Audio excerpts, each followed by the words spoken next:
విలాపవాక్యముల గ్రంథం 3వ అధ్యాయం 22వ వచనాన్ని ఈరోజు ధ్యానాంశంగా మనం చదువుకుందాం. పరిశుద్ధ గ్రంథం ఉన్న వారందరూ తెరిచి చూడండి. విలాపవాక్యముల గ్రంథం 3వ అధ్యాయం 22వ వచనం చదువుతున్నాం. లెమెంటేషన్స్ చాప్టర్ 3 and verse 22. ఉత్సవ దినమున విలాపవాక్యముల గ్రంథం 3వ అధ్యాయం 22వ వచనం. యెహోవా కృపగలవాడు, ఆయన వాత్సల్యత ఎడతెగక నిలుచున్నది గనుక మనము నిర్మూలము కాకున్న వారము. స్తోత్రం చెప్పండి. హల్లెలూయా. యెహోవా కృపగలవాడు, ఆయన వాత్సల్యత ఎడతెగక నిలుచున్నది. ఎంతమంది నమ్ముతున్నారు మన దేవుడు కృపగలవాడని? ఎంతమంది విశ్వసిస్తున్నారు మన దేవుడు మన జీవితాల్లో ఆశ్చర్యకార్యాలు జరిగించేవాడని? ఆమేన్. Praise the Lord. విలాపవాక్యములనే గ్రంథం బైబిల్లో చాలా ప్రాముఖ్యమైన గ్రంథంగా మనం చూస్తున్నాం. ఇర్మియా అనే దైవజనుడు విలాపవాక్యములనే గ్రంథాన్ని రాశాడు. ఇర్మియా గారికి ఒక పేరుంది. ఆయనకి ఏమని పేరుందో తెలుసా? విలాప ప్రవక్త. అందరూ చెప్పండి, ఏ ప్రవక్త? ఎవరి కోసం విలపించాడు? దేనికోసం ఏడ్చాడు ఆయన? దేనికోసం దుఃఖపడ్డాడు ఆయన? మనం ప్రతిరోజు ఏడ్చే విషయాలేంటి? మనం దుఃఖపడే విషయాలేంటి? వ్యర్థమైన విషయాలన్నిటి కోసం ఏడుస్తాం. వ్యర్థమైన వారందరి కోసం దుఃఖపడతాం. టీవీలో సీరియల్లో హీరోయిన్కి దెబ్బ తగిలితే ఈమె ఏడిచేస్తూ ఉంటుంది. మరి ఏమైందో తెలియదు. అంతగా కనెక్ట్ అయిపోతారు కొంతమంది. సినిమా చూసేటప్పుడు హీరో గారిని ఎవరైనా నలుగురు చేరి 4 దెబ్బలు వేసేసరికి ఈమెనే కొట్టేస్తున్నట్టుగా లేదా ఈయన్నే కొట్టేస్తున్నట్టుగా కళ్ళు తుడి చేసుకుంటారు చాలామంది. అలాంటి ఏడుపులు కాదు ఈ ఏడుపులో. లోక సంబంధం ఏడుపులు కాదు. ఎవరో బాగుపడుతున్నారని ఏడ్చేవాళ్ళు కొంతమంది, డెవలప్ అయిపోతున్నారని దుఃఖపడేవాళ్ళు కొంతమంది, తోటి కోడలు బాగుపడుతుందంటే ఏడ్చేవాళ్ళు కొంతమంది, బావమరిది కొంచెం గట్టిగా పనిచేసి డబ్బులు సంపాదిస్తానంటే ఏడ్చేవాళ్ళు కొంతమంది. ఇలాంటి ఏడుపులు కాదు ఇర్మియా ఏడ్చింది. ఇర్మియా తన ప్రజల కోసం ఏడ్చాడు. ప్రజలందరూ దేవుని వైపు తిరగాలని విలపించాడు. మారు మనసు పొంది రక్షణ పొంది తమ జీవితాలు బాగు చేయబడాలని ఏడ్చాడు. ప్రభువు వైపు తిరగడం వల్ల దేవుని చిత్తాన్ని వారు నెరవేర్చువారుగా ఉండాలని ఏడ్చాడు. ఎందుకోసం అంటే ఇశ్రాయేలు ప్రజలు దేవుడు వారిని ఆశీర్వదించే కొలది దేవుని తిరుగుబాటు చేయడం ప్రారంభించారు. చక్కని దేశాన్ని దేవుడు వారికి ఇచ్చి, ప్రవక్తలనిచ్చి, రాజులనిచ్చి, ఎన్నో విషయాల్లో దేవుడు ప్రజల్ని బలపరుస్తుంటే దేవుణ్ణి మరచి, దేవుణ్ణి విడిచి, వ్యర్థమైన వాటన్నిటిని కూడా తయారు చేసుకుని, చుట్టుపక్కల దేశాల సాంప్రదాయాలన్నీ కూడా వారి దేశంలో తెచ్చుకొని దేవునికి దూరంగా బ్రతికిన ప్రజలు అలాంటి వారిని చూసినప్పుడు ఇర్మియా ఏడ్చాడు, విలపించాడు. మీకు విషయం తెలుసా?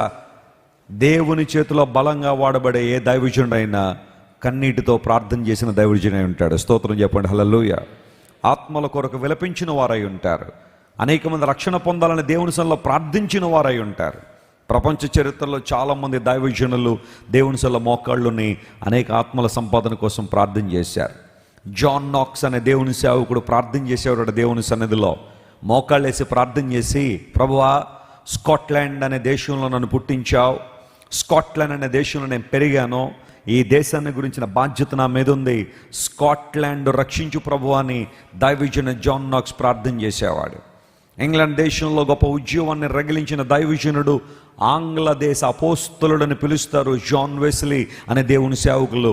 ఆయన కూడా ప్రతిరోజు ప్రార్థన చేసేవాడు దేవుని సన్నిధిలో. నేను జాన్ వెస్లీ గారి ఇంటికి వెళ్ళాను. ఆ ఇంటికి వెళ్ళినప్పుడు లండన్లో ఆయన లేరనుకోండి, ఆయన ఇల్లు ఉంది. ఆ ఇంటికి వెళ్ళినప్పుడు ఆయన గది చూశాను. ప్రార్థనా గది ఉంది ఆయనకి. బెడ్రూము, ఆ బెడ్రూమును ఆనుకునే చిన్న గది. ఈ స్టేజ్లో ఒక 4వ వంతు ఉంటుందేమో, అంటే ఒక 3 కూర్చుంటే సరిపోదు అనమాట, చిన్న గది.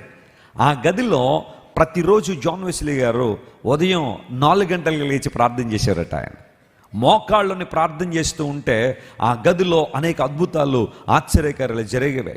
బలమైన కార్యాలు ఆ ప్రాంతంలో జరగడం అనేక మంది చూశారు. ఆ తర్వాత ఉదయాన్నే లేచి ప్రార్థన చేసుకుని ఆయనతో కలిసి పనిచేసే వారందరినీ కూడా ప్రార్థనలో పెట్టేవాడు ఆయన. అందును బట్టే ఆ తర్వాత వెళ్ళి దేవుని సువార్త ప్రకటించినప్పుడు 100లాది మంది ప్రజలు యేసు ప్రభువును అంగీకరించారు. ఇంగ్లాండ్ దేశంలో బార్ షాపులు క్లోజ్ చేశారట ఆయన వాక్యం చెబుతున్న కాలంలో. త్రాగేవాళ్ళు లేరు, వ్యభిచార నిలయాలు క్లోజ్ అయిపోయినాయి, దొంగలు మార్పు చెందారు. గొప్ప ఉజ్జీవాత్మతో ఆ దేశాన్ని నింపాడు జాన్ వెస్లీ. దేవుని సన్నిధిలో అనేక మంది కోసం ప్రార్థన చేశాడు. ఆయన టీంలో జార్జ్ విట్ఫీల్డ్ అనే ఒక దేవుని సేవకులు ఉండేవారు. ఆయనకి మైక్ అక్కర్లేదట. ఇన్ని వేల మంది ఉన్నా నిలబడి మాట్లాడితే మైక్ లేకుండానే సువార్త ప్రకటించేవాడు జార్జ్ విట్ఫీల్డ్. ఆయన వాక్యం చెప్తుంటేనట కొంతమంది ఆ వాక్యాన్ని ఇష్టపడిన వాళ్ళు ఆయన మీదకు కుళ్ళిపోయిన కోడిగుడ్లు విసిరేవారట. రాటన్ ఎగ్స్ ఉంటాయి కదా, మామూలు కోడిగుడ్డే కొంచెం పగలు కొడితే స్మెల్ వస్తుంది, నీసు వాసన. కుళ్ళిపోయిన కోడిగుడ్లు అంటే ఎలా ఉంటుందండి పరిస్థితి? వాక్యం చెప్తుంటే దూరం నుండి కోడిగుడ్లు విసురుతూ ఉంటే వాళ్ళ తగులుతూ ఉన్నా ఇలా తుడుచుకుని వాక్యం చెప్పేవాడే కానీ కోడిగుడ్లు ఎత్తారన్నా మీద మీరు, మీకు వాక్యం చెప్తే నీకు ఎప్పుడైనా వస్తానేమో చూడండి మీ ప్రాంతానికని వెనక్కి మాత్రం వెళ్ళేవాడు కాదు ఆయన. అక్కడ నిలబడి ఆ పడిన కుళ్ళిన కోడిగుడ్లన్నీ ప్రక్కకు జరుపుకుంటూ వాక్యాన్ని చెబుతూనే ఉండేవాడు.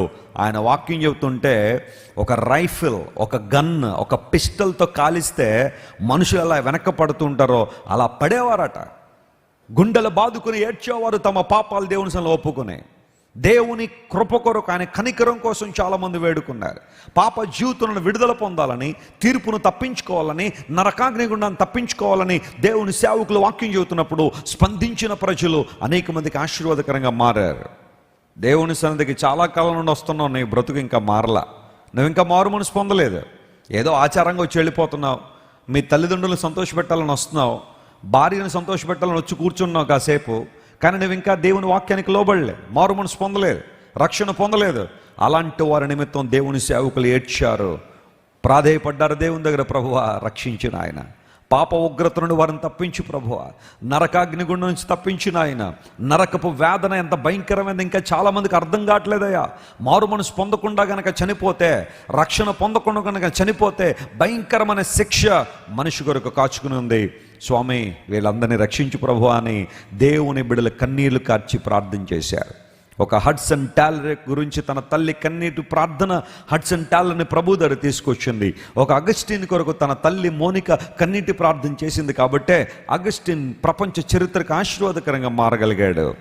నేను మనస్ఫూర్తిగా చెప్పగలను, జాన్ వెస్లీ అనబడిన నేను ఈ రోజున దేవుని చేతిలో బలంగా వాడబడగలుగుతున్నానంటే నా శక్తి, నా బలము, నా జ్ఞానం ఏది కాదు, కేవలం దేవుని కృప.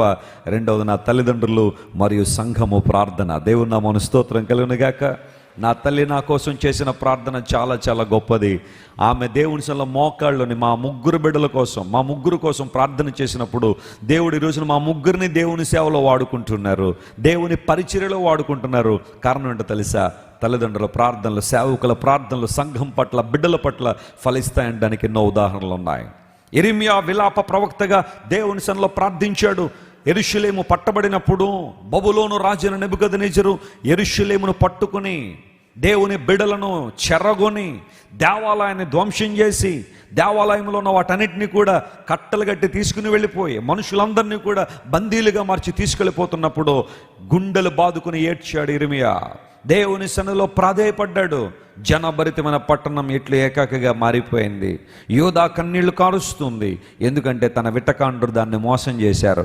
చెలికాండ్రందరూ మోసం చేసి నిశ్చేష్టులుగా నిలబెట్టేశారు. అయ్యో దేవుని ప్రజలు శ్రమ పడుతున్నారని ఇర్మియా ఏడుస్తూ ఈ విలాప వాక్యముల గ్రంథాన్ని రాశాడు.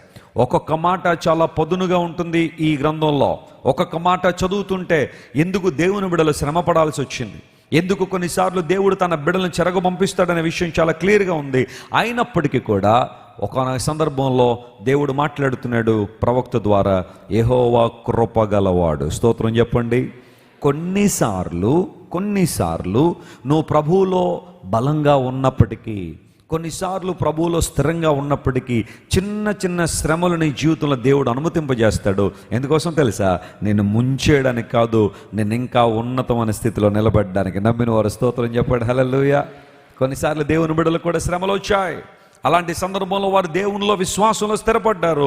దేవుడు ఆ తర్వాత కాలంలో వారు నిలబెట్టి అద్భుతాలు చేశాడు. యెహోవా కృపగలవాడు, ఆయన వాత్సల్యత మన మీద నిలిచి ఉన్నది కనుక మనం ఇంకా నిర్మూలము. ఎప్పుడో చెప్పబడిన మాట ఈరోజు మనకు అప్లికబుల్ అయిందా లేదా అంటే ఖచ్చితంగా అయింది. కరోనా విధ్వంస సమయంలో ఆ వైరస్ ప్రపంచానంతా కలవరబెట్టిన సమయంలో ఎన్ని లక్షల మంది చనిపోయారు? ప్రభుత్వ లెక్కలు ఇంకా చాలా తక్కువ చేసి చూపించారు. ప్రభుత్వ లెక్కలు బహుశా వేరే వేరే కారణాల చేత చనిపోయిన కొంతమంది రాసి ఉండొచ్చేమో, కానీ కరోనా ద్వారా చాలామంది చనిపోయినట్టుగా కళ్ళ ముందే మనం చూసాం. ఇప్పటికీ మనం సజీవులుగా ఉన్నామంటే 3 వేవులు వచ్చి ప్రపంచాన్ని కలవరబెట్టేసి చాలామంది తుడిచిపెట్టుపోయిన ఎప్పటికీ నేను సజీవుడిగా ఉన్నానంటే, మీరు సజీవులుగా ఉన్నారంటే దేవుని వాత్సల్యత మన మీద నిలిచింది కాబట్టి. ఇంకేం కాదండి, నీ డబ్బు కాదు, నీ జ్ఞానం కాదు, డాక్టర్లు కాదు, లేదా మరొకళ్ళు కాదు. Doctors they have done a wonderful job, వారిని మనం ఖచ్చితంగా అభినందించాలా. కానీ వారి చేతుల్లోనే చాలామంది కూడా చనిపోయారు కదా, వారి చేతుల్లోనే చాలామంది ప్రాణాలు కోల్పోయారు.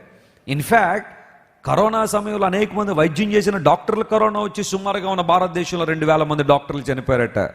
వాళ్ళందరూ కూడా స్పెషలిస్టులు, వాళ్ళందరూ కూడా పీజీలు చేసిన వాళ్ళు, డబుల్ పీజీలు చేసిన వాళ్ళు, వాళ్ళందరూ కూడా చనిపోయారు. సో కొన్నిసార్లు అన్ని సందర్భాల్లో మనం మరొక విధానంలో ఆలోచించడానికి లేదు. నేటికి మనం సజీవులుగా ఉన్నాము అంటే అది కేవలం దేవుని యొక్క దివ్య సంకల్పం, ఆయన కృప మాత్రమే. నమ్మిన వారు దేవుని స్తోత్రం చెల్లిద్దాం. హల్లెలూయా. ఆయన వాత్సల్యత మన మీద నిలిచి ఉన్నది కాబట్టే బైబిల్లో అనేక చోట్ల మనం వాత్సల్యత అనే పదాన్ని మనం చూస్తూ ఉంటాం. లేదా దేవుని వాత్సల్యత మన మీద కృమ్మరించబడుతుంది, ఆయన కృప మన మీద కృమ్మరించబడుతుంది. అది కూడా ఎలా అంటే ఎడతెగక. అందరూ చెప్పండి, ఎలా కృమ్మరిస్తున్నాడు దేవుడు? ఎడతెగక, వితౌట్ ఎనీ ఇంటరప్షన్, ఏ విధమైన ఎడబాటు లేకుండా, ఎడతెగక. ఆ మాట కొన్నిసార్లు వాడుతుంటాం కదా, ఎడతెరిపి లేకుండా కురుస్తుందండి వెసిలి గారు వర్షాలు అంటారు. వర్షాకాలంలో కొన్ని సందర్భాల్లో వర్షాలు కురుస్తూ ఉంటే 1 రోజుకి తగ్గదు, 2 రోజులు తగ్గదు, 3 రోజులు తగ్గదు. అలా వర్షం కురుస్తూ ఉంటే అందరూ అనుకుంటారు ఎడతెరిపి లేకుండా ఏం కొడుతున్నాయి, వర్షాలు కురుస్తున్నాయండి అంటారు. ఎడతెగక ఎండ కాస్తుంది, అస్సలు సమ్మర్ వచ్చిందంటే ఎండ తట్టుకోలేకపోతున్నాం, ఎప్పుడైనా కొంచెం చల్లదనం వస్తుందని ఆలోచన చేస్తున్నాం, రావట్లేదండి. ఎడతెగక ఇతను మాట్లాడుతూనే ఉన్నాడు, ఎడతెగక అతను పరిగెడుతూనే ఉన్నాడు. ఇలా కొన్ని సందర్భాల్లో ఆ మాట మనం వాడుతుంటాం, వితౌట్ ఎనీ బ్రేక్, అన్ఇంటరప్టెడ్లీ. ఇలాంటి పదాలన్నీ కూడా దానికి అర్థం వస్తూ ఉంటే దేవుడట ఎడతెగక మన మీద తన వాత్సల్యాన్ని కృమ్మరిస్తున్నాడు, తన యొక్క దీవెన మన మీద కృమ్మరిస్తున్నాడు. నా మటుకు నేను చెప్పగలను, దేవుని కృప ఎంత ఉన్నతమైందో, ఆయన వాత్సల్యత బలమైందో అనుదినము నా జీవితంలో రుజువుపరచబడుతూనే ఉంటుంది. మేము చేసే ప్రయాణాలు కొన్ని సందర్భాల్లో ప్రమాదకరమైన పరిస్థితుల్లో ప్రయాణాలు చేయాల్సిన పరిస్థితుల్లో దేవుని కృప ఎంత తోడు అంటే, నేను సేవలోకి వచ్చిన దగ్గర నేను ఇప్పటిదాకా కొన్ని లక్షల కిలోమీటర్లే తిరిగి ఉంటాను కారులో, కొన్ని లక్షలే. అన్ని లక్షల కిలోమీటర్లు తిరుగుతున్నప్పుడు ఆ సందర్భాల్లో మా కళ్ళ ముందే యాక్సిడెంట్లు అయిపోతూ ఉంటాయి. మా ముందు వెళ్తూ ఉంటాడు ఎవరో, మా కార్ని క్రాస్ చేసుకుని వెళ్తూ ఉంటాడు, ఓవర్టేక్ చేసి ఇదేంటి ఇంత స్పీడ్ వెళ్తున్నాడు అనుకునే లోపలనే వెళ్ళిపోయి అక్కడేదో యాక్సిడెంట్ అయిపోద్ది. కాళ్ళు చేతులు తెగిపడిపోయిన వాళ్ళు చాలామంది, కారు బోర్లా పడితే కింద ఉండిపోయిన వాళ్ళు కొంతమంది. అలాంటి సందర్భాల్లో అలా లైవ్ యాక్సిడెంట్స్ కళ్ళారా చూశాను నేను చాలా. కానీ దేవుని కృప ఎంత ఉన్నతమైందంటే, అంత ప్రమాదకరమైన రోడ్లలో, ప్రమాదకరమైన సమయాల్లో మేము ప్రయాణం చేసినప్పటికీ దేవుని కృప ఎంత ఉన్నతమైంది. అప్పుడప్పుడు మేము అలా ప్రయాణం చేస్తూ ఉంటే హైవేల్లో ఒక లారీ ప్రక్కన వెళ్తున్నట్టే ఉంటాడు, మేము దగ్గరికి రాగానే మరి ఏమనిపిస్తుందో మళ్ళీ ఇటు పక్క వచ్చేసేవాడు. ఆల్ ఆఫ్ ఎ సడన్గా సడన్ బ్రేక్ కొడితేనే కానీ ఆగలేని పరిస్థితి. కానీ దేవుడు ఎన్నిసార్లు కాపాడాడు అలాంటి పరిస్థితుల్లో. డిసెంబర్ మాసం వచ్చిందంటే ప్రయాణాలు చాలా కష్టంగా ఉంటాయి, ఎందుకంటే దూర ప్రయాణాలు చేసిన వాళ్ళకి తెలుసు. ఫాగ్ అంతా వచ్చేసినప్పుడు మన ముందు ఒక 2 మీటర్ల దూరంలో ఏముందో కూడా తెలియదు, వెనకాల నుండి ఎవరు వస్తారో తెలియదు, ఎంత స్పీడ్లో ఏమైద్దో తెలియని పరిస్థితి. కానీ తప్పనిసరి బస్సులో మళ్ళీ రాజమండ్రి రావాలి, మార్నింగ్ నుంచి మళ్ళీ ఏవో మీటింగ్లు ఉంటాయి, ప్రార్థన చేసుకుంటూ ఆ యొక్క సిగ్నల్ లైట్లు ఆన్ చేసుకుంటూ స్లోగా మెల్లగా రాత్రంతా ప్రయాణం చేసుకుని వచ్చిన రోజులు చాలా ఉన్నాయి. ఎందుకు మా చెబుతున్నాను తెలుసా, ఆయన వాత్సల్యత ఎడతెగక మన మీద ఉంది కాబట్టి. కొన్నిసార్లు చాలామంది నీ మీద ప్రేమ చూపిస్తున్నాడు వాగ్దానం చేసిన వాళ్ళు కొంతకాలానికే పరిమితం కావచ్చు. ఆశ్చర్యపడే బంధాలు ప్రపంచంలో చాలా ఉన్నాయి. వీళ్ళిద్దరూ జీవితాంతం చాలా అద్భుతంగా కలిసి ఉంటారు అనుకున్న వాళ్ళు ఈ రోజున కోర్టుల్లో విడాకుల కోసం పరిగెడుతున్నారు చాలామంది భార్యలకు భర్తలు వాగ్దానం చేస్తారు, నువ్వంటే నాకు చాలా ఇష్టం, లేకపోతే బ్రతకలేను అన్నవాడు ఇప్పుడు మాట్లాడి 2-3 సంవత్సరాలు అయిపోయి ఉండొచ్చు, భార్యను పట్టించుకోకుండా తిరుగుతూ ఉండొచ్చు. ఏమండి మీరే నాకు సమస్తం అండి, మీరు లేకపోతే నా జీవితం లేదన్న భార్యలు భర్తను భయంకరంగా వేధిస్తూ ఉండొచ్చు. ఎడతెగక ఉంటాము, ఎడతెగక ప్రేమిస్తాము, ఎడతెగక సంస్కరిస్తాం అన్న వాళ్ళు చాలామంది ఈ రోజున భవిష్యత్తుని వదిలిపెట్టి వెళ్ళిపోయి ఉండొచ్చు. కానీ నమ్మో ప్రియ దేవుని బిడ్డ, నీ దేవుడు వాగ్దానం చేశాడు, ఎడతెగక నా కృప నీ మీద కృమ్మరిస్తానని. ఆయన తన వాగ్దానం నిలబెట్టుకుంటూనే ఉన్నాడు. హల్లెలూయా. దేవుని ప్రేమ ఎంత గొప్పది, ఆయన వాత్సల్యత ఎంత ఉన్నతమైంది. ఎడతెగక దేవుడు తన వాత్సల్యతను కుమ్మరించే దేవుడు. ఎవరైతే దేవుని వాత్సల్యత, ఆయన కృపను ఎడతెగక తమ జీవితాలు అనుభవించాలనుకుంటున్నారో వారు చేయాల్సిన ఒక 3 పనులు నేను మీతో మాట్లాడతా. దేవుడు ఎడతెగక మన మీద తన వాత్సల్యత కుమ్మరిస్తున్నాడు కాబట్టి మనము చేయాల్సిన పనులేంటి, మనం చేయాల్సిన పనులేంటో లేఖనాల నుంచి పరిశీలన చేస్తే ఒక క్రైస్తవుడు ఎడతెగక చేయాల్సిన 3 పనులు మీతో మాట్లాడతా. మీరే ఉద్యోగం చేస్తున్నా, ఏ వ్యాపారం చేస్తున్నా, చదువుకుంటున్నా, హౌస్ వైఫ్స్ అయినా, ఏ ఉద్దేశ ప్రకారం మీరున్నా, ఈ 3 విషయాలు మాత్రం మీరు మర్చిపోకూడదు. ఇవి మీరు ఎడతెగక చేయగలిగితే దేవునికి మహిమకరంగా మీరు బ్రతుకుతారు. మీ జీవితాల్లో మీరు అనుకున్న కార్యాలు జరుగుతాయి, అద్భుతాలు మీ జీవితంలో చూస్తారు. ఆ 3 పనులు ఏంటండి అంటారా? నెంబర్ 1, మొదటి విషయం దగ్గరికి వద్దాం. చూడండి, లూకా సువార్త 24వ అధ్యాయము 53వ వచనాన్ని చదవండి. ఒక మాట చదువుకుందాం. The gospel of Luke chapter 24 and verse 53. ఎడతెగక దేవాలయములో ఉండి దేవునికి స్తోత్రము చేయుచుండిరి. ఎడతెగక దేవునికి ఏం చేశారట? స్తోత్రము చేయుచుండిరి. ఒక్కసారి మనం దేవునికి స్తోత్రం చెప్దాం గట్టిగా. Hallelujah. Let us praise the name of Jesus one more time. Hallelujah. దేవుని బిడ్డలట దేవాలయములో ఉండి దేవునికి ఎడతెగక ఏం చేశారట? స్తోత్రం చేశారు. Uninterrupted worship, uninterrupted praise and worship. దేవుని స్తుతించడం, దేవుని ఆరాధించడం. కొన్నిసార్లు చూస్తూ ఉంటాము 7 hours నాన్ స్టాప్ వర్షిప్ అని పెడతారు కొంతమంది. 7 గంటలు నిరంతరాయంగా ఆరాధన. 1 day non stop worship, 365 days non stop worship. బహుశా ఎక్కడైనా జరిగి ఉన్నదేమో. ఉదయకాలం నేను చెప్పాను, జర్మనీ దేశంలో జిన్జెన్డార్ఫ్ అనే దేవుని సేవకుడు ఆయన పరిచర్య చేస్తున్న కాలంలో ఎడతెగక దేవుని బిడ్డలు ప్రార్థన చేశారట 100 సంవత్సరాలు. స్తోత్రం చెప్పండి. హల్లెలూయా. 100 years. రోజుకిద్దరు చొప్పున, గంటకిద్దరు చొప్పున రోజుకి 48 మంది అలా ప్రార్థన చేస్తూ చేస్తూ చేస్తూ చేస్తూ 1, 2, 10, 20, 30, 50, 60, 70, 100 సంవత్సరాలు ప్రార్థన చేశారట. గొప్ప ఉద్యోగం ఆ ప్రాంతంలో రగిలింది. లేఖనం సెలవిస్తూ ఉంది, యేసు ప్రభు వారు బెతనీ అనే ప్రాంతానికి వెళ్ళి ఆయన అక్కడ ఉన్న వారందరినీ కూడా ఆశీర్వదించి వారి కళ్ళ ఎదురుగా ప్రత్యేకించబడి ఆయన పరలోక రాజ్యానికి ఏం చేశారు? ఆయన ఆరోహణమయ్యారు. పరలోక రాజ్యానికి వెళ్ళిపోతున్నారు. ఇప్పుడు యేసు ప్రభు వెళ్ళిపోయారా? చూడండి, ఆయన ఇంకెంత దూరం వెళ్ళిపోయారా? ఏది మన బ్యాంక్ పుస్తకాలు వేయి, మన ఆటపాటలు వేయి, ఇవన్నీ అనుకోలే వెళ్ళు. యేసు ప్రభు ఇంతకాలం మనతో ఉన్నారు, ఇప్పుడు ఆయన పరలోకానికి వెళ్ళిపోయారు. ఇంక మన పనుల్లో మనం బిజీగా ఉందాం, మన ఆటపాటలు మనవే, మన యొక్క కార్యాలు మనవే అని వీళ్ళు వెళ్ళలేదట. యేసు ప్రభు పరలోక రాజ్యానికి ఆరోహణమయ్యగానే వీరందరూ ఎక్కడికి వెళ్ళారట? చెప్పండి గట్టిగా, ఎక్కడికి వెళ్ళారు?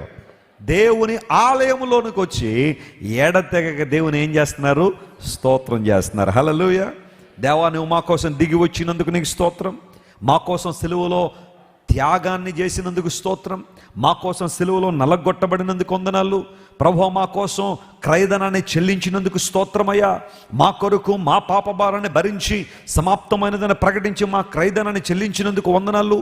మరణాన్ని జయించి తిరిగి లేచినందుకు స్తోత్రమయ్యా. ఈ 40 రోజులు యేసు ప్రభు మరణాన్ని జయించి తిరిగి లేచిన తర్వాత 40 రోజులు అనేక మంది కనబడ్డారు. ఆయన 40 days పోస్ట్ రిజరక్షన్ మినిస్ట్రీ అంటారు దాన్ని. యేసు ప్రభు 40 రోజులు పరిచర్య చేసి ఆ తర్వాత పరలోక రాజ్యానికి ఆరోహణమైనప్పుడు ప్రభు వారి పట్ల చేసిన ప్రతి అద్భుతాన్ని బట్టి వారి దేవునికి ఏం చెప్పారు?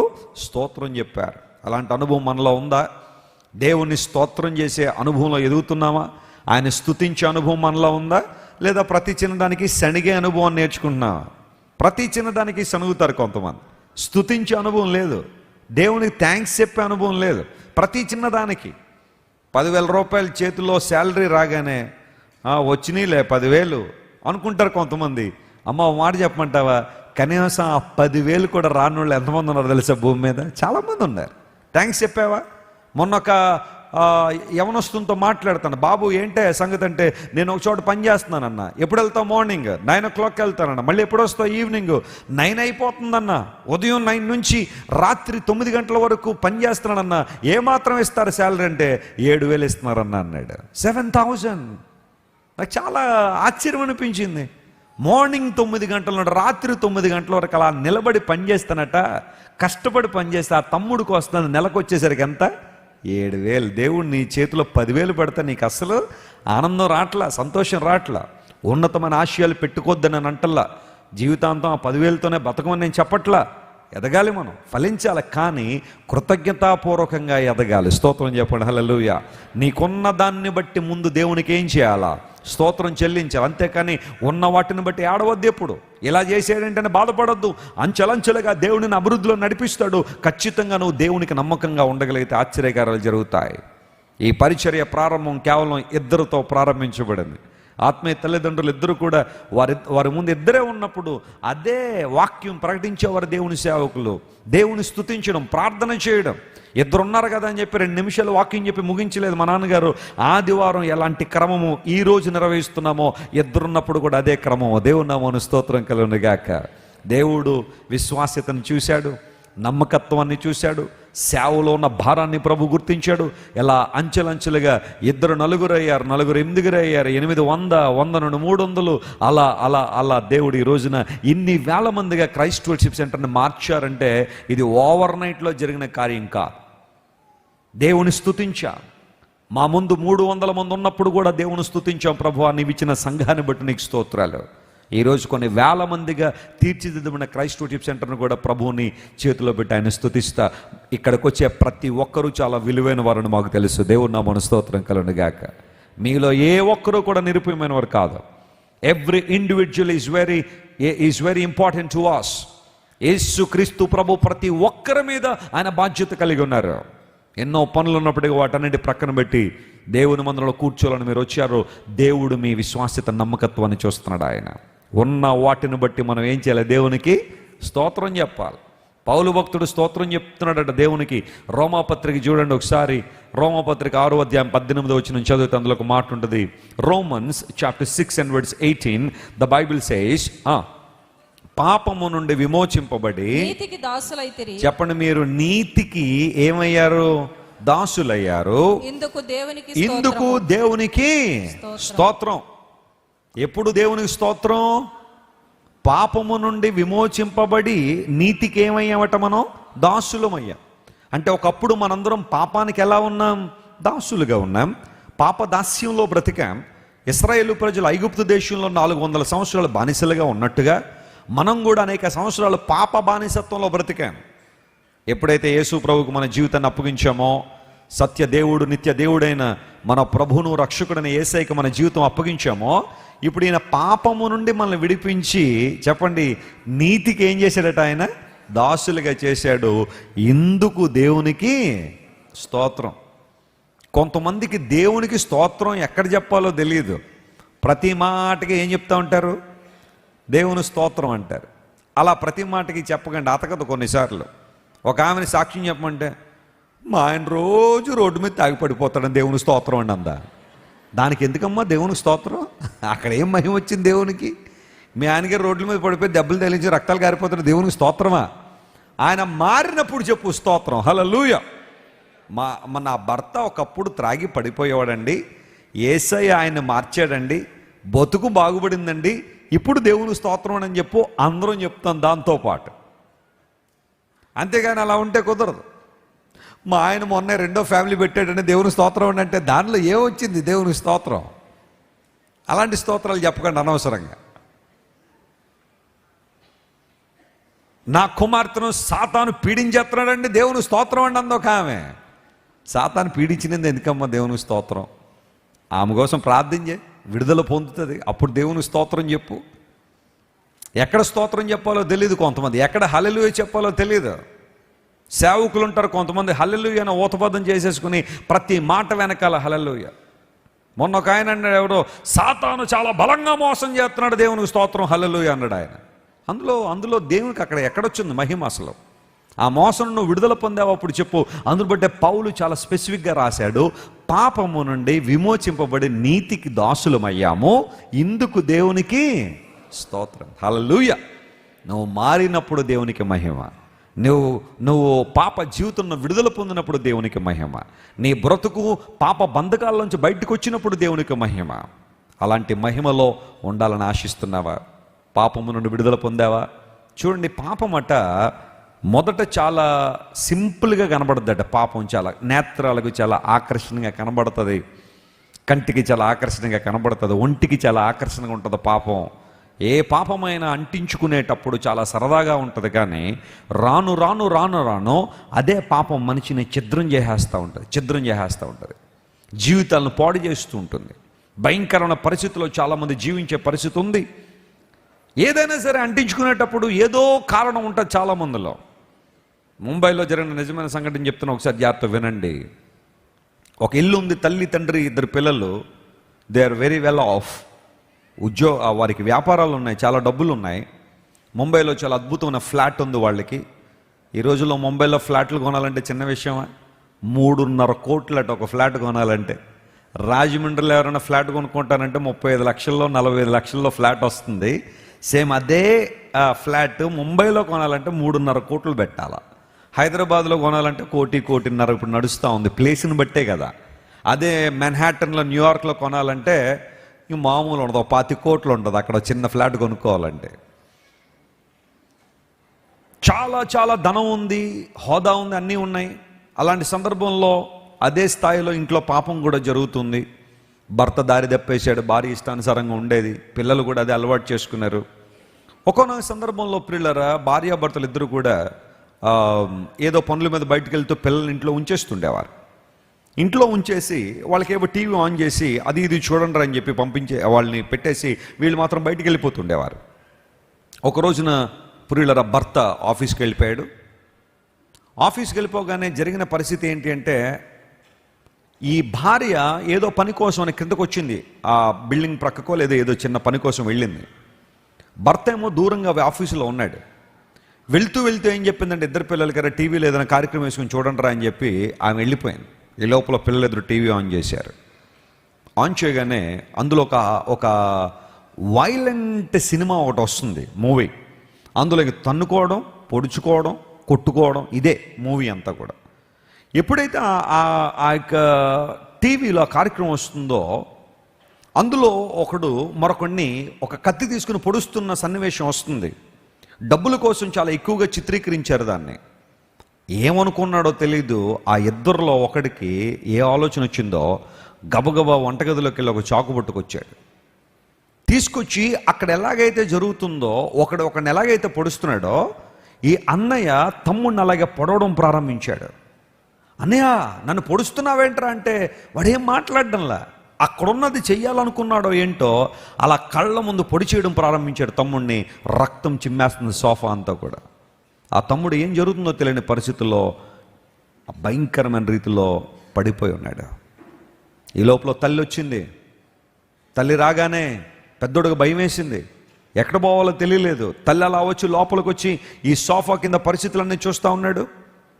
ఈ సోఫా అంతా చూస్తుంటే చిన్న కుమారుడు చనిపోయిన రక్తపు మడుగులో. తల్లి అలా ఇవన్నీ చూస్తున్నప్పుడు ఈ పెద్దోడికి భయం వేసి వాడు కిందకు పరిగెత్తేసాడు.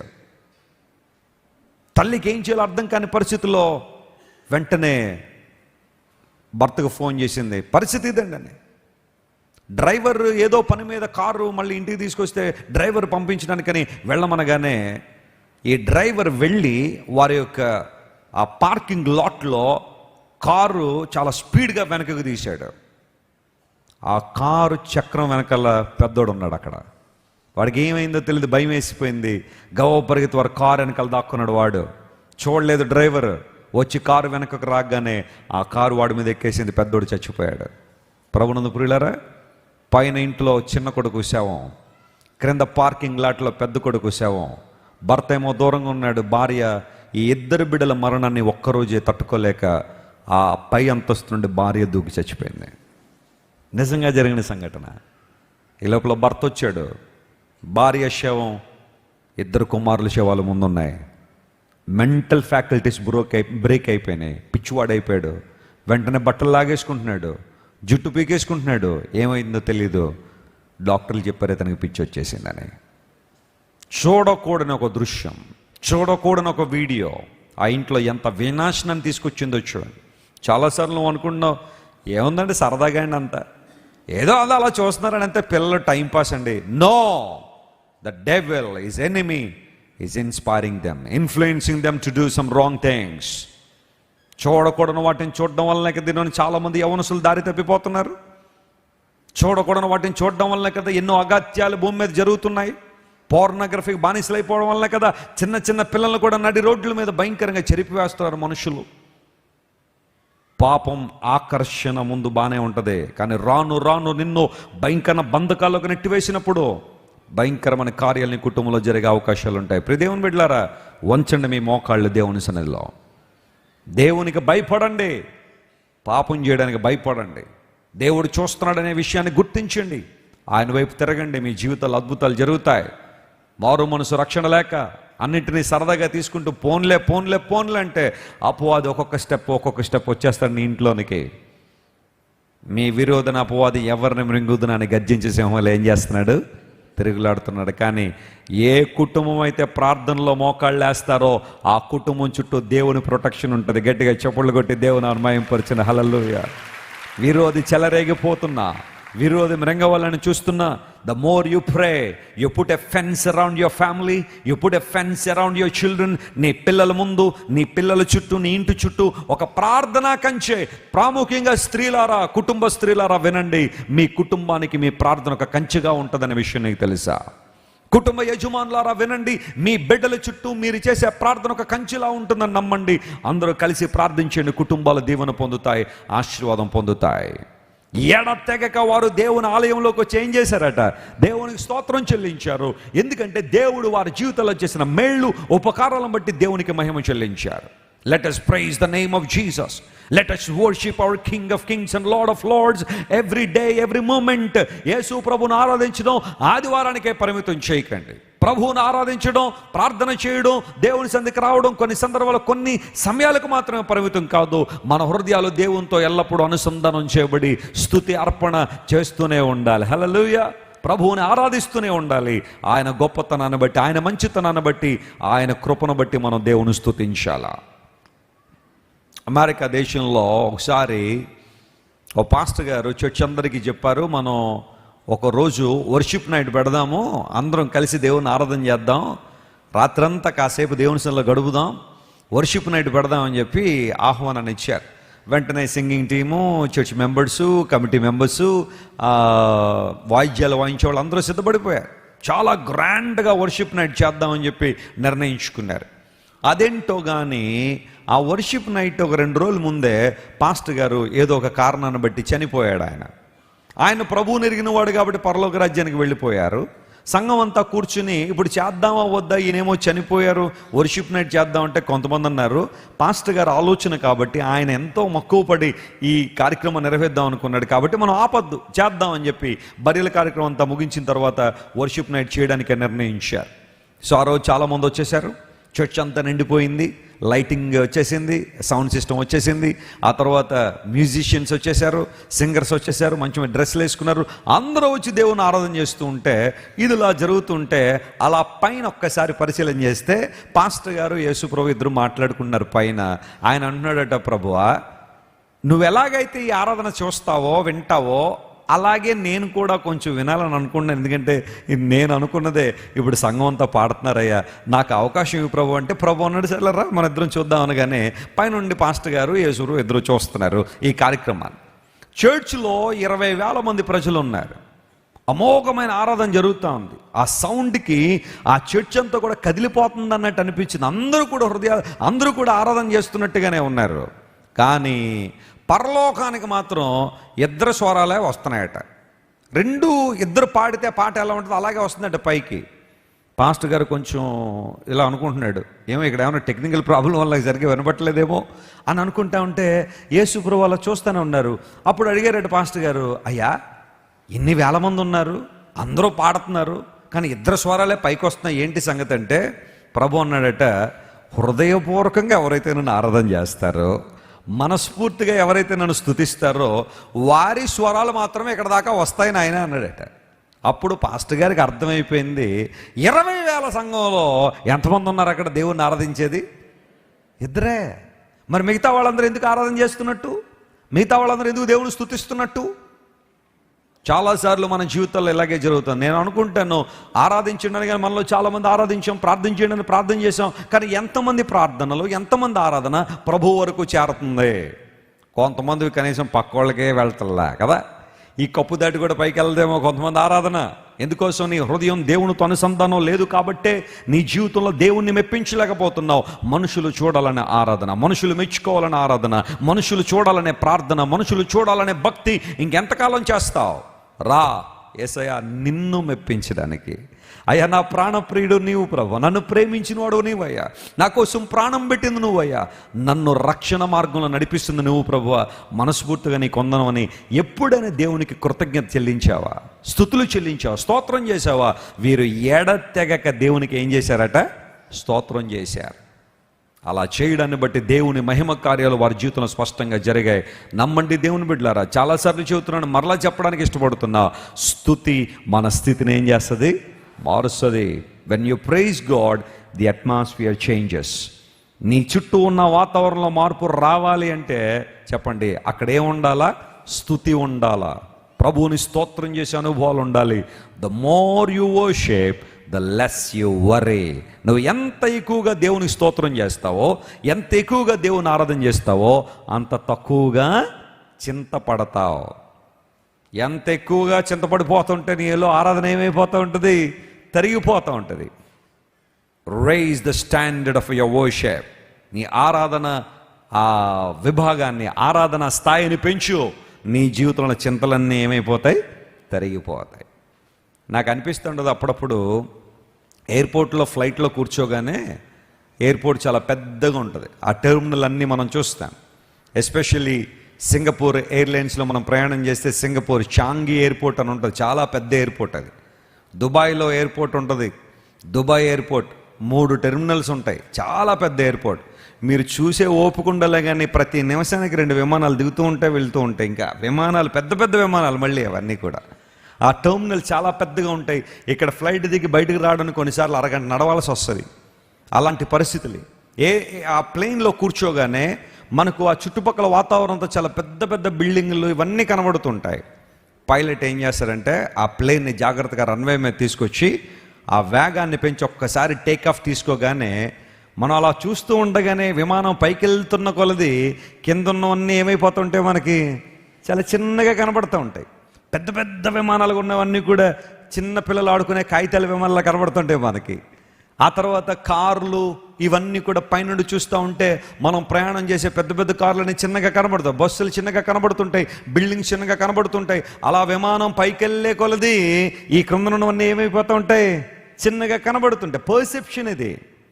నువ్వు ఆత్మలో అలా అభివృద్ధి చెందుతూ ఉన్నప్పుడు లోక సంబంధం విషయాలు కూడా నీకు అలాగే కనబడతాయి. నమ్మిన వారు చెప్పలు కూడా దేవుని మహిమపరచండి. The more you raise your standard in God, దేవుని మీద నువ్వు ఎంత ఎక్కువగా అయితే అభివృద్ధి పొందుతూ ఉంటావో, ఆ ఆధ్యాత్మిక విషయాలు నువ్వు పైకి వెళ్తుంటావో, లోక సంబంధం అన్నీ కూడా నీకు చిన్నగా అయిపోతూ ఉంటాయి. అలా కాని పక్షంలో వాళ్ళు ఇదన్నారండి, వీళ్ళు ఇదన్నారండి, మా అమ్మ ఇలా అందండి, మా ఆయన ఇలా అన్నారండి, మా పిల్లలు ఎలా అన్నారండి, మా పాస్టర్ గారు ఎలా అన్నారండి, మాకు అది లేదండి ఇది లేదండి అని ఎప్పుడు నీ బాధ, నీ ఆలోచన, నీ దృక్పథం అంతా కూడా వీటి మీదే ఉన్నావు. కానీ ఎప్పుడైనా దేవుని వైపు చూడగలిగావా? దేవుని కార్యాలు స్పష్టంగా చూడగలిగావా?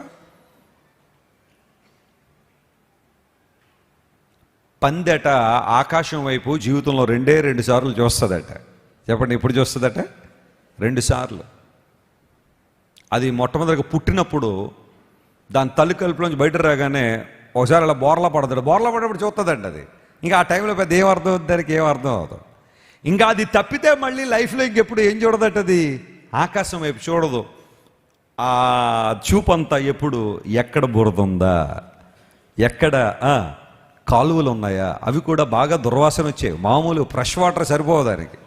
మొత్తం తిరిగి ఆ బురదంతా తిరిగి అంటించుకుని ఆనందపడిన తర్వాత ఒక రోజున ఆ యజమాని ఇంకా దీన్ని వేసేస్తే బాగుంటుంది అనుకుంటాడట. అనుకుని దాన్ని పట్టుకుని ఒక కర్ర ఒకటి తీసుకుని దాని 4 కాళ్ళు ఉంటాయి కదా, 2 కట్టేసి ఆ కర్ర కాళ్ళల్లోంచి దూపి అప్పుడు అటొకటి ఇటు కూడా మోసుకెళ్తుంటే అప్పుడు చూస్తుందట. Wow, what a sky, what an expanse, ఎంత అద్భుతమైన ఆకాశం, ఎప్పుడు ఎవరు చూపించలేదండి మనకంటే. మరి నువ్వు ఎక్కడ చూసావు? పాపం దాని దురదృష్టం ఏంటో కానీ 2 నిమిషాలు చూస్తుంది, తర్వాత సఫా. చాలామంది జీవితాలు కూడా అలాగే ఉన్నాయి. ఎప్పుడు క్రింద చూపే, ఎప్పుడు క్రిందకే, లోకమే లోకమే లోకమే లోకమే. ప్రభు వైపు చూడాలని ఆశ లేదు, ఆత్మలో అభివృద్ధి పొందుదామని ఆశ లేదు, పక్షి రాజు వల్ల రెక్కలు చాపి పైకి ఎగురుదామనే ఆశ లేదు. కానీ ఎప్పుడైతే నువ్వు నిర్ణయం తీసుకుంటావు, ప్రభువా ప్రతిరోజు నా ఆధ్యాత్మిక జీవితంలో ఒక మెట్టు నేను ఏం చేయాలా, ఎక్కాలి. పరిశుద్ధాత్మ దేవుని సన్నిధిలో నువ్వు మోకరించి ప్రార్థన చేస్తున్నప్పుడు, ఆత్మదేవుడా నన్ను ఒక మెట్టు ఎక్కించు నాయన. నిన్నటి దినం నా జీవితంలో ఉన్న భక్తి స్థాయికి, ఈరోజు స్థాయికి ఒక ఎలివేషన్ నేను చూడాలి ప్రభు అని ఎప్పుడైనా ప్రార్థన చేసావా? నిన్న నాలో ఉన్న ప్రేమ స్థాయికి, ఈరోజు నాలో ఉన్న ప్రేమ స్థాయికి ఒకంత వ్యత్యాసం కావాలి ప్రభువా. I want to grow more in love, I want to grow more in your power. నీ శక్తి, నీ ప్రభావంలో, నీ దర్శనములో, నీ అభిషేకంలో నేను అభివృద్ధి పొందాలని కోరుకుంటున్నాను. నేను ఎప్పుడైనా అడిగావా?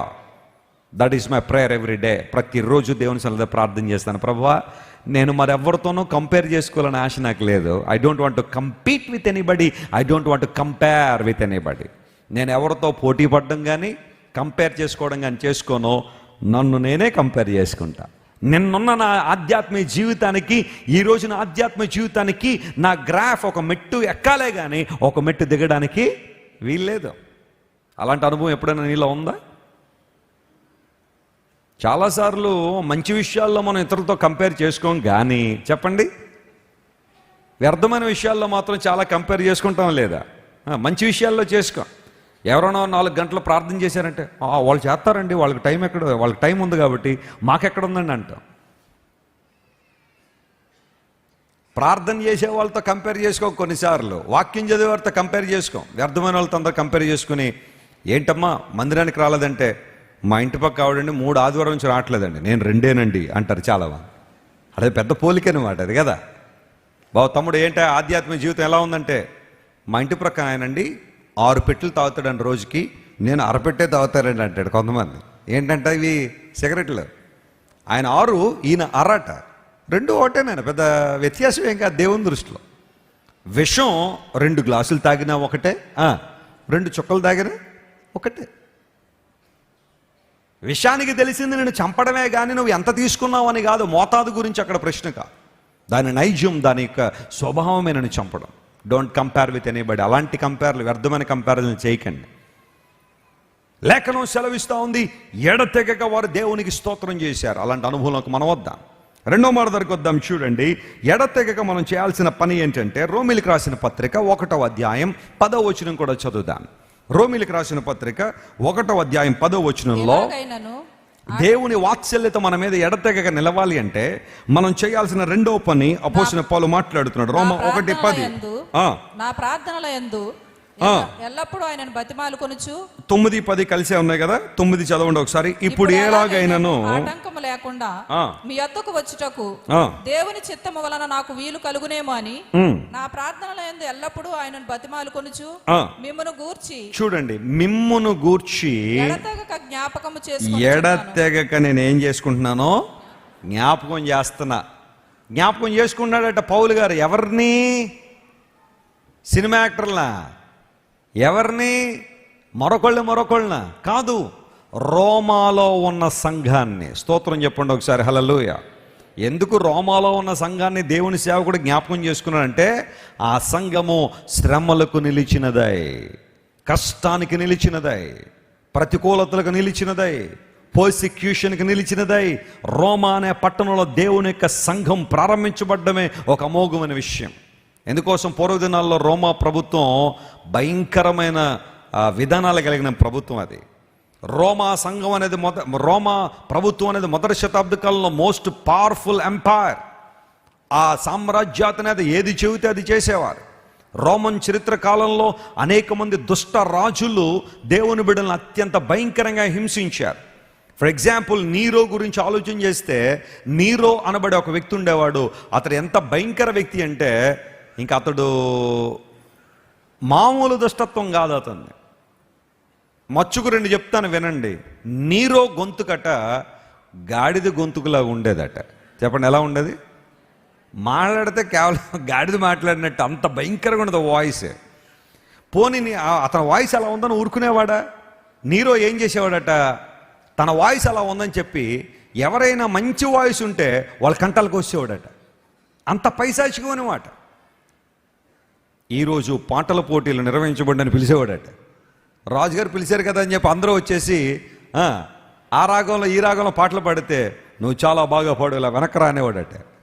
ఇంక వెనక్కి వెళ్ళడమే, ఇంక వెళ్ళడం ఏం వచ్చేవాడు, ఎందుకంటే నాకంటే వాయిస్ ఎలా ఉంది, బాగుంది అని. అలా చాలామందిని చంపేసేవాడు అంట. తనకు లేనిది మరొకరికి ఉన్నప్పుడు వాళ్ళని చంపేయడమే నీరో యొక్క ఆలోచన. రోమానగరం పాతదైపోయిందని చెప్పి రోమానగరం తగలబెట్టేస్తాడు. తగలబెట్టిన తర్వాత ఒక చోటకి వెళ్ళి ఫిడేల్ వాయించుకుంటూ ఉంటాడు. ఫిడేల్ అందరూ వెళ్ళి అడుగుతారు, సార్ రోమా తగలబడిపోతుంది, పట్టణం తగలబడిపోతుంటే మీరేంటంటే ఫిడేల్ వాయించుకుంటూ కూర్చున్నారు ఇంత ఆనందంగా అంటే, అప్పుడు చెప్తాడు, తగలబెట్టింది నేను కాదు, క్రైస్తవులు వాళ్ళు ఈ రోమా నగరాన్ని తగలబెట్టారు, మీకు అవకాశం ఉంటే వాళ్ళని తగలబెట్టేయండి అన్నాడు. తాను చేసిన ఒక భయంకర పాపాన్ని లేదా తప్పిదాన్ని మరొకళ్ళ మీదకి రుద్దేశాడు. ఆ రోజుల్లో భయంకరమైన శ్రమ దేవుని బిడ్డల మీదకి వచ్చింది. కనబడిన వాళ్ళు కలమంటే ఇబ్బంది పెట్టేవారు. ఎందుకు ఈ మాట చెబుతున్నాను తెలుసా? నీరో అంత పైశాచికత్వం. అడాల్ఫ్ హిట్లర్ని నీరోతో పోలుస్తారు. అడాల్ఫ్ హిట్లర్ 1939-45 వరకు జరిగిన ప్రపంచ యుద్ధంలో అతడు చేసిన పనులు 1-2 కాదు, అనేక మందిని ఇబ్బంది పెట్టేశాడు. 60 లక్షల మంది యూదులను గ్యాస్ ఛాంబర్లో పెట్టి చంపేశాడు అడాల్ఫ్ హిట్లర్. నీరోతో పోలిస్తారు అతన్ని. ఇతను నవీన యుగ నీరో అంటారు. అలాంటి భయంకర వ్యక్తులు పరిపాలన చేసిన సామ్రాజ్యం రోమా సామ్రాజ్యం. అలాంటి ప్రాంతంలో దేవుని సంఘం ఉంది అంటే, దేవుని వెంబడించేవారు ఉన్నారంటే ఎంత ప్రతికూలత వారికి ఉండేది ఆలోచించాడు. రోమన్లు మొదట దేవుని బిడ్డలను పెద్దగా ఇబ్బంది పెట్టలేదు. కానీ రాను రాను ఏం చేశారంటే, మీరు మీ యేసు ప్రభువుతో పాటుగా మా కైసరును కూడా దేవుడిని అంగీకరించండి అని ఒత్తిడి తీసుకొచ్చారు. కైసరికి సంబంధించిన విగ్రహాలు, కైసరికి సంబంధించిన బొమ్మలు, కైసరికి సంబంధించినవన్నీ కూడా ధరించమని ఒత్తిడి తీసుకొస్తే దేవుని బిడ్డలు చెప్పారు, మా దేవుడు ఏ ప్రతిమకు మొక్కద్దన్నాడు, ఏ విధమైన ఆకారం చేసుకోవద్దన్నాడు. కాబట్టి కైసరే, ఒక రాజుగా, ఒక చక్రవర్తిగా, ఒక అధికారిగా మేము ఇవ్వాల్సిన గౌరవం కైసరికి ఇస్తాం, కానీ కైసర్ని దేవుడంటే మాత్రం ఒప్పుకోమని దేవుని బిడ్డలు చెప్పారు. అక్కడొచ్చింది గొడవ, అక్కడొచ్చింది ఇబ్బంది. దేవుని బిడ్డలకి ఎక్కడున్నా ఇలాంటి సవాలే కదా. యేసు ప్రభు అందరిలో ఒక దేవుడు అనుంటే ఎవరికి ఇబ్బంది ఉందండి భారతదేశంలో? యేసు ప్రభు అందరిలో ఒకడు అనుంటే ఎంతమందిని నమ్ముకోవడానికి సిద్ధంగా ఉన్నారో యేసు ప్రభుని. కానీ మరి బైబిల్ అలా చెప్పలేదు కదా. నువ్వు అలా అనేసుకుంటావు అని చెప్పి మేము ఏదో వచ్చింది నోటికి వచ్చింది చెప్పడానికి లేదు కదా. బైబిల్లో ఉంది, నేనే మార్గము, నేనే సత్యము, నేనే జీవమని ప్రభువు చెప్పాడు. దేవుని స్థానాన్ని మరి ఎవ్వరికి ఇవ్వడానికి వీల్లేదో. God is God, that's it. All glory belongs to him, all power belongs to him, all praise belongs to him, kingdom belongs to him. సమస్తము ఆయనదే. ఆయన స్థానంలో మరి ఎవరిని మనం ఏం చేయలేం, ఉంచలేము. పెద్దలకు ఇవ్వాల్సిన గౌరవం పెద్దలకు ఇస్తాం, తల్లిదండ్రులకు ఇవ్వాల్సిన గౌరవం తల్లిదండ్రులకు ఇస్తాం, అధికారులకు ఇవ్వాల్సిన గౌరవం అధికారికి ఇస్తాం, ఉపాధ్యాయులకు ఇవ్వాల్సిన గౌరవం ఎవరికి ఇస్తాం, ఉపాధ్యాయులకు ఇస్తాం. కానీ ఉపాధ్యాయుల్ని దేవుళ్ళు అనం. ఎందుకు? వాళ్ళు కూడా మామూలు మనుషులే. మనకు చదువు చెప్పారు, పాఠాలు నేర్పించారు అన్నంత మాత్రం వాడు దేవుళ్ళు అయిపోలేదు. తల్లిదండ్రుల స్థానం తల్లిదండ్రులదే. విపరీతంగా గౌరవిద్దాం తల్లిదండ్రులనే, కానీ వాళ్ళని దేవుళ్ళుగా ఏం చేయకూడదు, మనం ఆరాధన చేయకూడదు. రాజకీయవేత్తలు కొంతమంది మంచి పథకాలు ప్రవేశపెట్టి రాష్ట్రానికి దీవెనకరంగా ఉండొచ్చు, దయచేసి వాళ్ళని తీసుకెళ్ళి దేవుడి స్థానంలో కూర్చోబెట్టకండి. వాళ్ళు అధికారులు అంతే. దేవుడు వారికి అవకాశం ఇచ్చాడు, మేలు చేయడానికి మేలు చేస్తున్నారు. వారిని దేవుళ్ళ స్థానాల్లో పెట్టకండి ఎప్పుడు కూడా. సినిమా యాక్టర్లు దేవుళ్ళకి ఆరాధన చేసేవారు, పాలాభిషేకాలు చేసేవారు, నెయ్యి అభిషేకాలు చేసేవారు. ఇంట్లో తల్లిదండ్రులకి కావలసినవి తీసుకురాడు కానీ వెళ్ళి ఆ హీరోల నెత్తుల మీద బిందులు పాలు పోతుంటారు. ఎవరికి కావాలా అలాంటివన్నీ? అలాంటివి చేయడానికి పరిగెడుతున్నావు నువ్వు. వ్యర్థమైనవన్నీ కూడా వాళ్ళ మీద వీళ్ళ మీద పాలాభిషేకాలు, ఇంకేంటి నెయ్యి అభిషేకాలు చేస్తున్నావా? దేవుడి స్థానంలో పెట్టేశావా? మొన్న ఒకడు అంటున్నాడు, మా దేవుడండి, మా దేవుడు సినిమా వచ్చిందని. ఏంటి దేవుడు? సినిమాలు యాక్ట్ చేసినంత మాత్రం దేవుడు అయిపోయాడా నీకు? ఆలోచించండి ఒకసారి. పరిస్థితులు ఎలా ఉన్నాయి ఈ రోజుల్లో? వాళ్ళు చేసే యాక్టింగ్లకి, డైలాగులకి, రొమాన్స్లకి, వైలెంట్ థింగ్స్ అన్నిటికీ నువ్వు దేవుళ్ళు అనేసుకున్నావు వాళ్ళని. తెరల మీద కనబడే చాలామంది హీరోలు తెర వెనకాల పెద్ద పెద్ద జీరోలు. ఆ విషయం నీకు తెలుసా? వాళ్ళ క్యారెక్టర్ కావచ్చు, వారి ఉద్దేశాలు కావచ్చు, చాలా భయంకరంగా ఉంటాయి. తెరల మీద మాత్రమే కనబడితే నలుగురు ఎదురు కొట్టేస్తాడు, బయటకు వస్తే గాలెత్తి ఎగిరిపోయేలా కొట్టాడు హీరో. తెర మీద మాత్రం ఒక్క గుద్దికి ఎంతమంది పడిపోతుంటారు? 20 మంది, 30 మంది. ఇంకొక ఆయన తనగానే ట్రైన్ వెళ్ళిపోతుంటుంది వెనక్కి, ఇంకొక ఆయన తనగానే ఫ్లైట్ గిరగరా తిరిగేస్తూ ఉంటుంది. ఏంటంటే రియలిస్టిక్గా ఉన్న పరిస్థితులు ఏమన్నా హీరోయిజం ఎలివేట్ చేయాలని, హీరోగా నిలబెట్టాలని ఇవన్నీ చేస్తావా? యువతను మోసం చేయడం కాదు అవన్నీ. నువ్వు తోస్తే కారే వెళ్ళదు, ఎక్కడ కారు ఆగిపోతే తోయలేవు నువ్వు. ట్రైన్లు, విమానాలు, రాకెట్లు గిరగర తిరిగిపోతూ ఉంటాయి. ఏంటి సంగతి? ఎవరిని మోసం చేయడానికి హీరోలు? మళ్ళీ వాళ్ళందరూ రోడ్ల మీదకి వచ్చి ఏం కొడతా ఉంటారు? తొడలో. ఇది ఎక్కువైపోయింది ఈ రోజుల్లో. ఇక ప్రతి ఒక్కళ్ళు వాళ్ళకి ఏదో తొడన్నట్టుగా కొట్టేయడం. నేను అనుకుంటాను అలాంటి వాళ్ళని తీసుకెళ్ళి సింహభూమిలో పెట్టేయాల. పెట్టగానే ఇలా తొడగొట్టుకొని అది అనుకుంటుంది, ఓహో ఆ భాగం పీకాలేమో అనుకుని వచ్చేసి ఆ తొడ పీక్కుని వెళ్ళిపో. ఎందుకు అలాంటి అనవసరంగా? నువ్వు ఏదైనా చేస్తే మంచి చేయి, జనాలకి ప్రజలకు ఏమన్నా మేలు చేయగలవచ్చే, అంతేకాని తొడగొడతాం వల్ల ఉపయోగం ఏముంది? ఎవరు నీకు హీరోలు? ఎవరు నీకు దేవుడు? దేవునికి ఇవ్వాల్సిన స్థానం దేవునికి తప్ప మరి ఎవరికి ఇవ్వకూడదు. స్తోత్రం చెప్పాడు. హల్లెలూయా. మన ప్రభు అన్నాడు, నాకు రావలసిన మహిమ మరెవ్వరికి. ఈ విషయంలో మాత్రం దేవుడు చాలా రోషం కలిగి ఉంటాడు. ఈ విషయంలో మాత్రం దేవుడు చాలా రోషం కలిగి ఉంటాడు. ఆయనకి ఇవ్వాల్సిన స్థానము ఆయనకే. అందును బట్టి దేవుని స్థానాన్ని దయచేసి మీ జీవితంలో ఎవరికి ఇవ్వకండి. మనుషుల్ని ప్రేమిద్దాం, అభిమానిద్దాం, ప్రార్థిద్దాం, గౌరవిద్దాం, సన్మానిద్దాం, కానీ దేవుళ్ళ స్థానాల్లో పెట్టేసి దయచేసి పూజా కార్యక్రమాలు నిర్వహించకండి. దేవుడు దేవుడే. ఏ దేవుడైతే సకల చరాచర సృష్టిని సృష్టించాడో ఆ దేవుడు మనిషి కోసం దిగొచ్చి ప్రాణం పెట్టాడు. 3వ రోజున మరణాన్ని జయించి తిరిగి లేచాడు. నేడో రేపో తిరిగి తన సంఘం కోసం రాబోతున్నాడు. ఆ దివ్య మహామహుని మాత్రమే మన గుండెల్లో మోద్దాం, ఆయన్ను మాత్రమే ఆరాధన చేద్దాం, ఆయనకు మాత్రమే ఘనతను ఆపాదిద్దాం. తద్వారా దేవుని కార్యాలు స్పష్టంగా మన జీవితంలో చూద్దాం. హల్లెలూయా. లేఖనాలు సెలవిస్తున్నాయి. రోమా సంఘంలో వచ్చిన గొడవదే, రోమా ప్రాంతంలో వచ్చిన గొడవదే. కైసర్ను కూడా దేవుడి స్థానంలో కూర్చోబెట్టమంటే దేవుని బిడ్డలు వద్దన్నారు. అక్కడే శ్రమ స్టార్ట్ అయింది, అక్కడే ఇబ్బంది స్టార్ట్ అయింది. కొన్నిసార్లు ప్రభువుని అంగీకరించిన నీకు కూడా హింస రావచ్చు, ఇబ్బంది రావచ్చు. నీ ఆఫీస్లో చాలామంది బల్ల కింద చేయి పెట్టి అలవాటు ఉండుండొచ్చు. నువ్వు సహకరించట్లేదని అందరూ నీకు వ్యతిరేకంగా మారిపోవచ్చేమో. నువ్వు పనిచేసిన స్థలాల్లో అందరూ అన్యాయం చేస్తుంటే నువ్వు ఒక్కదానివే న్యాయం కోసం నిలబడినప్పుడు వారందరూ నిన్ను చూసి వచ్చిందమ్మా, ఇప్పుడు వచ్చిందమ్మా, లేదా ఇప్పుడు వచ్చాడయ్యా అని నిన్ను గురించి చాలామంది అపహాస్యంగా మాట్లాడుకోవచ్చేమో. అన్కాంప్రమైజింగ్ లైఫ్ దేవుని బిడ్డలు ఎక్కడుంటే అక్కడ వెలుగులా వెలగాలే కానీ కాంప్రమైజ్ అయిపోయే జీవితం క్రైస్తవులది కాదు, దేవుని బిడ్డలది కాదు. నిలబడదాం దేవుని కోసం. రోమా సంఘం నిలబడింది. కష్టాల్లో, ఇబ్బందుల్లో ప్రజ్వలిల్లారు. దేవుని ఆత్మతో నింపబడిన సంఘం దేవుని కృపలో వర్ధిల్లుతుంది. దేవుని బిడ్డలు అనేక మంది వారి యొక్క త్యాగపూరితమైన సేవ చేస్తుంటే పౌలు భక్తుడు అన్నాడు, మిమ్మల్ని నేను ఎప్పుడు ఏం చేస్తున్నాను? నీ జ్ఞాపకాల్లో ఎవరు ఉండాలా? మొట్టమొదటిగా దేవుడు ఉండాలి, ఆ తర్వాత దేవుని ప్రజలు ఉండాలా. ఎవరైతే దేవుని కోసం పాటుపడుతున్నారో వారి కోసం ప్రార్థించాయి. ఎవరైతే దేవుని కోసం నిలబడుతున్నారో వారిని జ్ఞాపకం చేసుకో. ఎవరైతే దేవుని కోసం ప్రయాసపడుతున్నారో వారిని జ్ఞాపకం చేసుకో. అందును బట్టే గలతీ పత్రికలో కూడా పౌలు మహాశయుడు అంటాడు, చూడండి, గలతీ పత్రిక 6వ అధ్యాయం 10వ వచనం చదవండి ఒకసారి.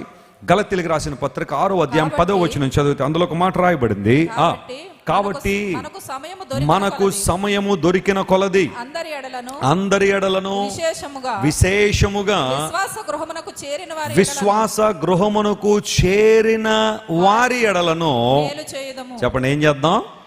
మేలు చేద్దాం.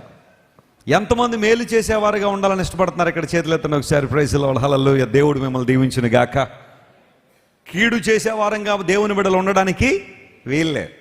చాలామంది పాదాలు కీడు చేయడానికి పరిగెడతాయట. ఎవరిని ఇబ్బందులు పెట్టదామా, ఎవరిని నష్టాల్లోకి నెట్టేద్దామా, ఎవరి తల మీద టోపీ పెడదామా అని చాలామంది కీడు చేయడానికే పరిగెడతారట. కానీ దేవుని బిడ్డలు అలాంటి వాళ్ళు కాదు. సఖ్యమైనంత వరకు, సాధ్యమైనంత వరకు మనం ఇతరులకు ఏం చేసేవారంగా ఉండాలి?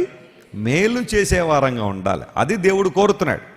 పౌలు భక్తుడు అంటున్నాడు, మీకు సమయము దొరికిన కొలది అందరి ఎడల విశేషముగా విశ్వాస గృహమునకు చేరు. ఎక్కడుందండి విశ్వాస గృహం? అంటే దేవుని సంఘమే. Praise the Lord. విశ్వాస గృహం అంటే ఏంటి చెప్పండి? దేవుడు మనకిచ్చిన సంఘం, దేవుడు మనకిచ్చిన సంఘ బిడ్డలు, విశ్వాసులు, తోటి విశ్వాసులు, ఇలాంటి వారికి మేలు చేయడం మన యొక్క బాధ్యతగా ఉంది. విశ్వాస గృహమునకు చేరిన వారికి మేలు చేసే అనుభవం కలిగి ఉన్నామా? దేవుని బిడ్డలకు మేలు చేసే అనుభవం, కష్టాల్లో ఉన్న వారిని ఆదుకునే అనుభవం, ఇబ్బందులు ఉన్న వారిని ఆదుకునే అనుభవం మనలో ఉందా?